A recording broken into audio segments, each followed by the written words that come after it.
Well, my name is Nate Page. I'm sitting here with Omkar Sawardekar, who's going to be the keynote presenter at our group therapy conference, the virtual group therapy conference, April 28th and 29th this year, 2022. And we've done this conference a number of times in the past. And Omkar, you've been with us for most of those conferences that we've done as a participant first, but then as a presenter. And I'm really excited that you're going to step into the role of being our keynote this year. And whenever we've had conversations about what you do and your work as a diversity and inclusion consultant and organizational change consultant, and at least those are the names that come to mind, the titles that come to mind of what you tend to do in your work, I get so excited listening to you talk about it. And so we thought that, as we're preparing for this next conference, if we could just record you talking about some of the things that you're going to do in your keynote, that would give people an understanding of who you are and what it would be like to attend this conference. And so before we jump in to talk about your keynote in this conference, I'm curious, Omkar, what would you like to share about your positionality, your background, your training, or anything that could help set the context of what we'll be doing in the conference? Yeah, first of all, thank you so much for such a warm introduction. And I'm just so honored to be here with you, and that you asked me to to kick off this space. I'll just say a little bit about the conference and what it's meant to me in the past, and the journey that I've seen kind of with the conference. The one thing I just feel a sense of home, right? One of the things I've craved is professional spaces where group work. I remember speaking with I think Jonathan, one of the other leaders with your community, is how much I valued group work, right? And so often, when we speak with other group facilitators, it can be felt like it's like the individual is this kind of that's the thing. But we'll do kind of group if we have to, or I'll do some groups until I can build my skills to do the individual.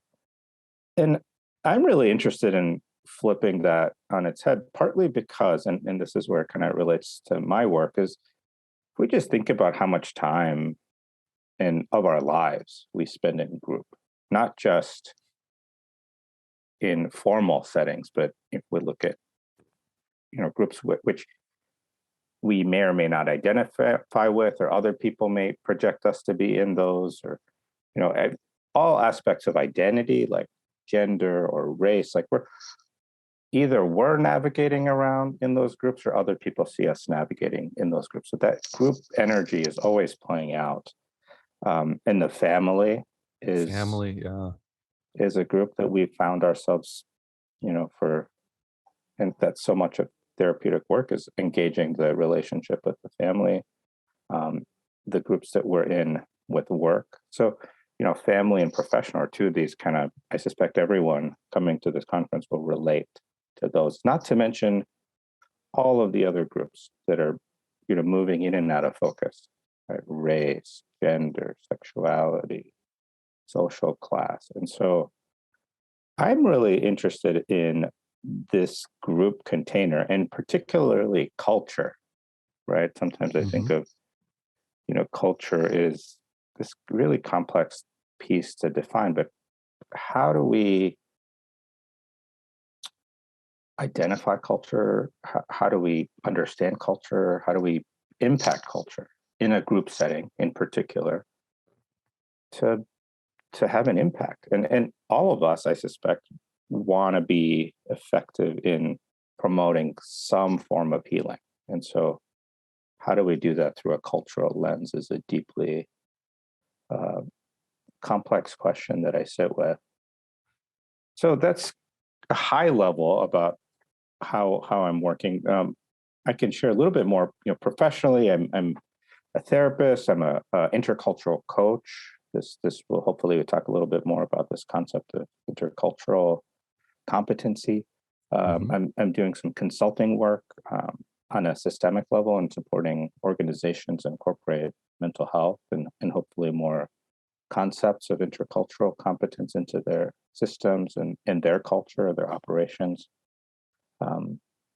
So those are some of the things. I'm offering some supervision as well. So I'm kind of doing a few different things, but at the core of all of that, I'm deeply, deeply interested in how do we practice in a way that honors mental health and trauma, identity, so race, gender, sexuality, and culture. Like, how do we practice in a way that honors all of those, right? Not as these kind of silos, but a intersection of those. Wonderful. And you mentioned feeling that this space that we've created with this virtual conference is had a sense of home for you. Yeah. And I know, at least for me and for many people, with that being our primary group, that there's lots of hopefully good feelings, hopefully not too much trauma, even though there's trauma, I think, probably depending on how you use that word, trauma. We all have that in our family of origins, and the cultural pieces there, and of course racial identity, gender, all those things are very much at play in the home group. And I've loved how, when I've interacted with you before, Omkar, you tend to really want to lean into that complexity, lean into that conflict. I get the sense that there's a little bit of excitement, maybe even like, oh, I want to really understand what are these nuances that are happening, what are the power dynamics at play, what are the different intersectionalities and the core tensions that are coming up as we sit together in this group. So would you have anything you'd like to share about how you tend to view conflict and tension in human relationships and groups? You named some really juicy concepts, or trauma. Even you used the word of defining, and so much of our work is just this deep embracing of how imperfect communication is. And so that's, what do you mean by trauma, or is this helpful? I had a client once that the word trauma it just was too much. And so I had to adapt, how do we shift our language? And we're all operating from our own place of bias and our identities and our filters and lenses that we bring to this work. So conflict, I kind of joke about this, is my favorite oxymoron is conflict resolution. And partly I say that because I want to support people in building capacity in being with conflict, right? In working with conflict. And in the last experiential, I kind of brought up this topic of conflict in a kind of a theoretical way.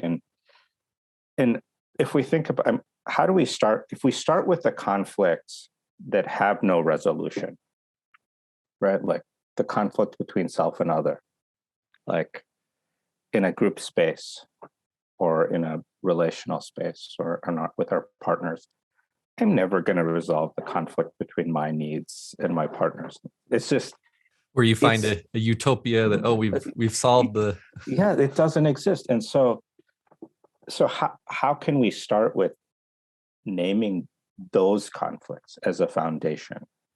Because are we subconsciously trying to resolve something that doesn't have a resolution, right? We might find momentary places of movement or richness or ability to hold, but the true resolution of, and other ones like life and death, right? Which could be like beginnings and endings. We're like constantly navigating things, new things starting and things ending. There's no, even on a very physiological level, the tension. That's why I use the word tension, because sometimes conflict just, back to language, it can just bring up so much tightness for people that it's hard to access the core concepts around conflict, such as this tension between the muscles that is keeping my body up and gravity that's pulling me down. And so I'm not going to resolve that. I'm just kind of working with that unconsciously every day. And so my hope is that we can start to be more and more intentional about those places and move ideally from a place of, I don't even know that it exists, to kind of starting to notice, like then starting to notice our own biases, like, I tend to bend towards having a lot of structure when I'm uncomfortable, versus like, I tend to be, having less structure. And so then that awareness can be a place, and then we can start to adapt to each situation, to each client, each moment, hopefully. And so my hope is that we can start to kind of have some shared language, some tools, some ways of evaluating ourselves and each other, so that we can move, hopefully, from a place where we feel scared or stuck to this exciting. It can hopefully be exciting. Yeah. Well, and I mean, there's so many things that you're saying, but one of the things that I like when you talk is I tend to feel a softening inside of me, and I think there's more compassion that comes up for me, and more of the sense of like the conflict. It's that tension that's not only okay, but that can be really valuable. Mm-hmm. And I shed some of that mindset that a lot of times I have, and I think a lot of us have, that, oh, well, I want to resolve the conflict and I want to, get to the other side and have it all figured out. And, if it's with, a mixed race group of folks, how do we all kind of get into that utopia space where we've solved racism, for example, or we've worked through it. But with what you're saying, it's more of like, no, I can just soften into the compassion and make space for each person in the room, each of us, our experiences, our individuality, but then also the way that that's bumping up against each other, the intersectionality that's playing up, and that I can be human in that space. And that feels, it feels so much more true. Yeah, thank you. I mean, I feel just deep appreciation to hear that reflection of kind of compassion. And because I do, and this takes me to that place of like, oh, that's why, right? That's why I'm doing this work, right? Because it's like, oh, I'm nervous to do this podcast, this promotion. And but I'm like, oh, wait, compassion, like that's the thing, right? That's I'm talking a lot in terms of ingredients often, like what are your ingredients? If you're a chef, you need your ingredients, your tools. But if you're a group therapist, if you're a leader in an organization, if you're a kind of facilitator of some kind, like what are your ingredients? And I think that compassion and awareness of how compassion actually plays out with conflict, and the wisdom often of understanding, and throwing some brain science here too, that when we're threatened, when I'm in that place of us versus them, I'm not safe, I can't trust you, right? And this happens across race or just even power. You're the therapist, I can't trust you, I don't trust, there's just like, or you're a man, right? I hear that, like, and so this intersection of identity and power, and it's just, we are always going to find ourselves in these places, whether it's overt or not, it's there. And so bringing a sense of compassion to that place of, it's normal that the brain is going to shut down and draw a contrast when I'm threatened. Mm-hmm. It's just we do that. I can't avoid that. And so it's survival. And starting with that place of, okay, that's where I'm at. And that, not only is that happening for our clients, it's happening for us. Yes. And it's so important. And I think part of, being a human animal is a complex, strange thing, because we have a lot of skill and awareness, but also we have these animal tendencies of shutting down and fight, flight, freeze. And so we can be in this place of shutting down or over controlling, but we kind of think we need to be somewhere else. And so I feel compassion has to be that thing we call on to be like, oh, I'm stuck right now. I don't. And actually that, sometimes we don't give ourselves a grace. It's this tension between knowing and not knowing, right? Another conflict. Oh, I know I know, okay, I've worked with hundreds of people with anxiety. I know some things about anxiety, but also I don't really know what's going on with you right now around anxiety. So is it okay to be a little bit more in the not knowing right now, while also I'm holding this knowing? And so I think so much of this is becoming more and more comfortable with the not knowing for many of us. Yeah. Well, that's something, and I think it's one reason why you and we like conferences like this, because we get to step into that space, and Yeah. of course there is quite a bit of didactic things that happen. I mean, there's a lot of learning, but it's different than the typical conference that you might go to, where you are more of a passive receptacle of, trying to catch the knowledge that's coming at you. This is more experiential. We'll be curious of what tensions are arising inside of you. What are you feeling in the here and now?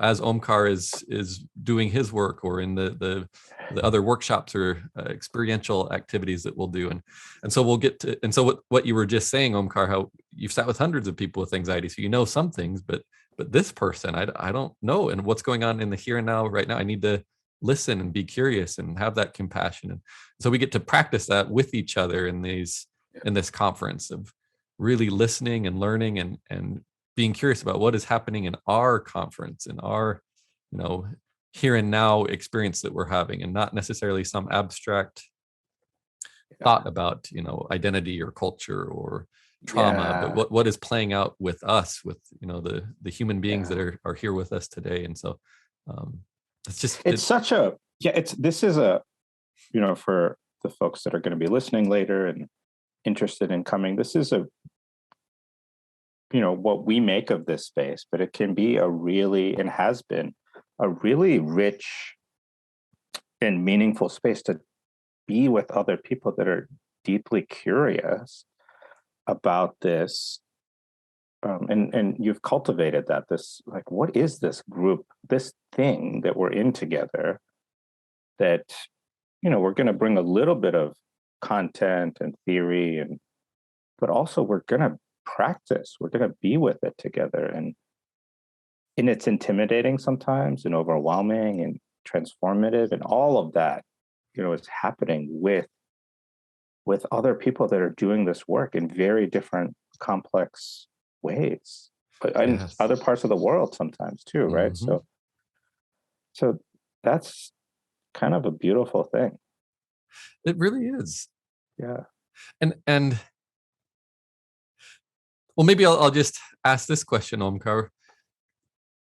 What else, if you could, talk directly to any person that's considering signing up for this conference, what else would you want to share about what you might present, or what the work might be that they would do? What would you want people to know in this moment? There's this obvious space for folks that might want to be practicing group work, or are practicing group work in a sort of a structured, formal sense, right? This is clinical therapy, or this is group therapy. So there's those folks that I'm sure have this on their radar.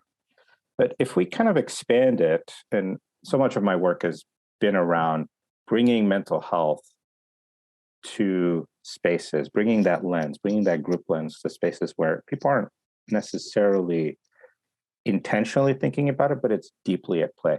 Now you add, aspects of COVID, community crisis, race-related conflict, all of this that's happening in our communities. Managers, organizational leaders, teachers, right?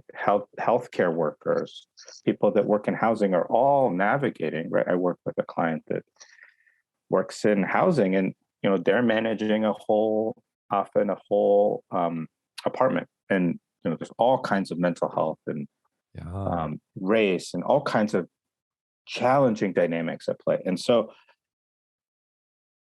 I would love for people to join us that are thinking about that group container, community mental health, collective mental health, right? And how do we navigate this deep tension of individual and collective, which is, this deep conflict of my need to be a part of, this deep need to belong, and the simultaneous need for me to differentiate. Like, I don't want to be Yes. like everybody else. I'm different, but I'm Uh-huh. not so different that I don't belong. And so we're all kind of, so how do we work with that, right? Regardless of our position, in an organization and as a teacher or a clinician. And so it'd be really amazing to kind of unpack these deep, complex questions together. Yeah. And it's fun to be able to really explore that. And so you might come to the conference and maybe historically you've sat on the outside of groups and been an observer. And what is it like to play a bit more with showing up and sharing your voice and Yeah, and yeah, stepping into that tension? Or yeah, maybe you tend to take up a lot of space. And what is it yeah, like to maybe practice or lean into, what if I really listen, really and trying to understand what it's like for other people? yeah, Or or yeah, I mean, showing up as a woman or a non-binary or a trans-identified person, or with whatever race or other identities you have, or your culture that you might show up to this group with, and how does that play out with us? yeah, And I love with what yeah, you're saying too. How do I really belong and have that sense that, oh, I matter, I fit in, I'm included, but then also I can differentiate and hold my own ground and not get maybe sucked into something that would be unhealthy for me, or that I don't want to be involved in, or I don't want to agree yeah, with. And how can I be strong and really show up in a healthy way where I'm different yeah. than other folks? And And I'm kind of connecting a couple of thoughts. We talked a little bit about, you talked about navigating a mixed race group, and sometimes we might have dynamics where people don't feel like they belong deeply. yeah, And as clinicians, we might want to move quickly to that belonging. uh-huh, But those are those moments, those conflicts, and how do we work with those in those moments? And sometimes what we need to do might be counterintuitive, is to actually highlight with compassion that space of not belonging. It's like, oh, you don't feel like you belong. Yeah. Wow. I see that that's what's true for you. And in that moment of honoring the fact of that person not belonging, you might be offering some belonging. And so uh-huh. there's this, um, I mean, I don't know what we call that, but that's the kind of work that we can do that's really transformative, right? And really beautiful. But we have to really start to pay attention to those little spaces and what's happening within us and what's happening within the client and the group, and and build some language and capacity for kind of moving through that. And and there's also ideally like a level of trust that we can take some risks and learn, like being a scientist, like we're trying Yeah. some things, we're getting more data, we're adapting, and we're taking new risks. Yeah, yeah, Well, I'm curious how this is landing on folks, and probably quite a bit different for different people. If you've done a conference like this before that's experiential, then you probably get a lot of what we're talking about. If you haven't, then maybe it's clear as mud and you're like, what in the world are they talking about? But yeah, please shoot us an email, or contact someone that's done a conference like this, or yeah, ask Omkar, ask me, and we'd be happy to help you figure out if this is a good fit for you. But I think our main message is come and play with us, and have an experience trying out some of these things that maybe conceptually you've been wondering about, or you've bumped up against in other areas of your life, but you're wanting a chance to really explicitly explore them together, and in any ways that your identities, your cultures, trauma, and mental health, and how those tensions tend to play out for you. And we'd love yeah. to invite you in. And again, that's April 28th and 29th. It's a Thursday, Friday, 2022. And I think this is our fifth one that we've done of these. And so we'll be doing more, and it's a Minnesota-based thing. Omkar and I were in Minnesota, but we just opened it up virtually for anyone, because our last few conferences with COVID, we've had people come from all areas, and that's been really, really nice. So moving forward, I think we'll keep virtual, and we'll do that at least once a year, but maybe we'll try out a Minnesota-based one too, for folks that want to come to Minnesota, or those of us in Minnesota that want to have the in-person experience of doing these types of things. And we'll have a number of large group experiences, and we don't know how many people will sign up for this conference, but however many people sign up. But then we also, an important piece of this is we do break out into smaller groups of 8 to 9 participants with a highly qualified clinician that knows how to lead the small groups. And so you can check on the website to see the folks that are going to be leading those, and you'll be able to rank order your preferences of which of those you want to be in. And so a lot of the work that you'll do in this conference is in a smaller group where we'll have, lots of time together to really let these things play out. And we'll take Omkar's keynote and be applying that into the small group work that we'll do. So hopefully that's a little bit of an explanation of what this conference is like.